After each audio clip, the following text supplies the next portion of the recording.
ನಿಮ್ಮ ಕ್ಷೇತ್ರದಲ್ಲಿ ನಿಮಗೆ ಸಮಸ್ಯೆ ಆಗಿರೋದು ಯಾರಿಂದ? ಕ್ಷೇತ್ರದ ಕೆಲವು ಲೀಡ್ರುಗಳು ಎಲೆಕ್ಷನ್ಗಿಂತ ಮುಂಚೆ ಪ್ರಾಬ್ಲಮ್ ಮಾಡಿದಂದು ನನ್ನ ಗಮನಕ್ಕೆ ಬಂತು.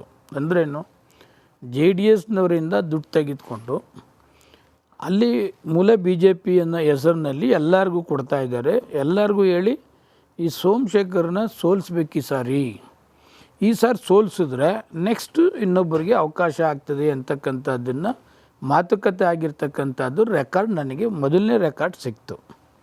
ಆವಾಗ ನಾನು ಯಾರಿಗೂ ಏನು ಮಾತಾಡಲಿಲ್ಲ.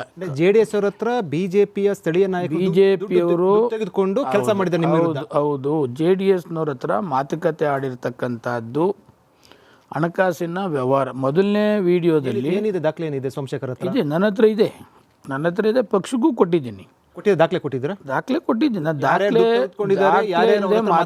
ದಾಖಲೆನ ಪಕ್ಷಕ್ಕೆ ಕೊಟ್ಟಿದ್ರೆ ತಾವು? ಕೊಟ್ಟಿದ್ದೀನಿ. ದಾಖಲೆ ಇಲ್ಲದೆ ನಾನು ಯಾವುದು ಕೂಡ ಮಾತನಾಡಿಲ್ಲ. ಇಷ್ಟೆಲ್ಲ ಇದೆ ಅನ್ನೋರ ಹೆಸರು ಯಾಕೆ ಹೇಳ್ತಿಲ್ಲ ಸರ್? ಈಗಲೂ ಭಯ ಇದೆಯಾ ಅವ್ರ ಹೆಸರನ್ನು ಬಹಿರಂಗ? ಭಯ ನೋಡಿ, ಅವರೆಲ್ಲ ಭಯ ಕ್ವಶನ್ ಇಲ್ಲ ನನಗೆ.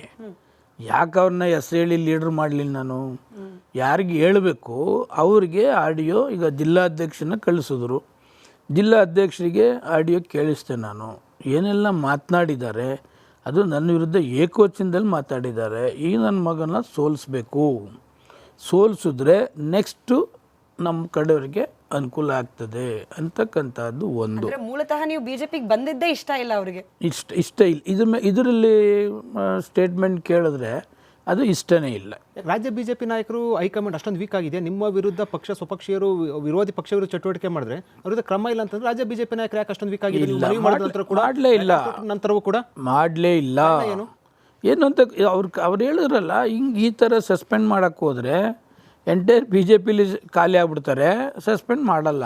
ತುಂಬಾ ಗಂಭೀರವಾದ ವಿಚಾರ ಪ್ರಸ್ತಾಪ ಮಾಡ್ತಿದ್ದೀರಿ. ಅಂದ್ರೆ BJP ವರ್ಸಸ್ ಕಾಂಗ್ರೆಸ್ JDS ಅಲ್ಲ, BJP ವರ್ಸಸ್ BJPನೇ. ಇದನ್ನ ಸರಿ ಮಾಡಕ್ಕೆ ಅವಕಾಶವೇ ಇಲ್ಲ ಹಾಗಾದ್ರೆ? 100% BJP ವಿರುದ್ಧ BJPನೇ.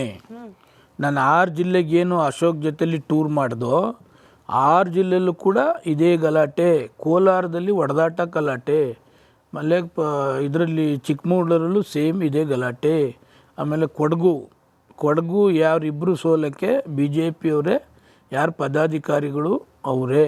ಈ ಥರ ಎಲ್ಲ ಕಡೆ ಇದ್ದಂಥ ಸಂದರ್ಭದಲ್ಲಿ ನಾನು ನಂದ ಕೇಳೋಕ್ಕೆ ಹೋಗಲಿಲ್ಲ. 6 ಜಿಲ್ಲೆನೂ ಅಶೋಕ್ ಜೊತೆಲಿ ಟೂರ್ ಮಾಡಿದೆ. ಯಡಿಯೂರಪ್ಪನವ್ರನ್ನ ಕಮಿಟಿನ ಇಲ್ಲಿಗೆ ಹಾಕಿದ್ರು, ಎಲ್ಲಿಗೆ ನಾರ್ತ್ ಪಾರ್ಲಿಮೆಂಟ್ಗೆ ಹಾಕಿದ್ರು. ಅವರು ಪಕ್ಷದಲ್ಲಿ ಇದ್ದರೆ ಇರಬೇಕು, ಬಿಟ್ಟರೆ ಬಿಟ್ಟು ಹೋಗಬೇಕು, ಪಕ್ಷ ವಿರೋಧಿ ಚಟುವಟಿಕೆ ಮಾಡಬಾರ್ದು ಅಂತ ಮುಂದರಾಜವರು ಅದು ಹೇಳಿದ್ರು. ಅಷ್ಟಾಗೋದ್ಮೇಲೆ ನೆಕ್ಸ್ಟು ಪಕ್ಷದ ಕಾರ್ಯಕ್ರಮಕ್ಕೆ ಪ್ರೆಸ್ ಮೀಟ್ ಮಾಡೋಕ್ಕೆ ಎಲ್ಲದಕ್ಕೂ ನನಗೆ ಹೇಳ್ತಾನೆ ಇದ್ರು, ನಾನು ಮಾಡ್ತಾನೆ ಇದ್ದೆ. ಅಸೆಂಬ್ಲಿ ಬಂತು, ಅಸೆಂಬ್ಲಿಲೂ ಕೂಡ ಒಗ್ಗಟ್ಟಾಗಿ ಅಸೆಂಬ್ಲಿಲೂ ಕೂಡ ಏನೆಲ್ಲ ಅಧ್ಯಕ್ಷರು ಮತ್ತು ಇದು ಮಾಜಿ ಮುಖ್ಯಮಂತ್ರಿಗಳು ಏನು ಹೇಳ್ತಾರೆ ಅದು ಜೊತೆಲೇ ಇದ್ದು. ಪ್ರೆಸ್ ಮೀಟ್ ಇರ್ಬೋದು, ಮತ್ತೊಂದಿರ್ಬೋದು, ಪ್ರತಿಭಟನೆ ಇರ್ಬೋದು, ಎಲ್ಲ ಕಾರ್ಯಕ್ರಮದಲ್ಲಿ ಭಾಗವಹಿಸ್ತೀವಿ. ಬಟ್ ಇದೆಲ್ಲ ಕಾರ್ಯಕ್ರಮ ಭಾಗವಹಿಸ್ತೀರಾ, ಶಾಸಕ ಪಕ್ಷ ಸಭೆಗೆ ಹೋಗೋದಿಲ್ಲ, ಕಾರ್ಯಕಾರಿಣಿ ಸಭೆಗೆ ಹೋಗೋದಿಲ್ಲ? ಆಮೇಲೆ ಹೇಳ್ತೀನಿ.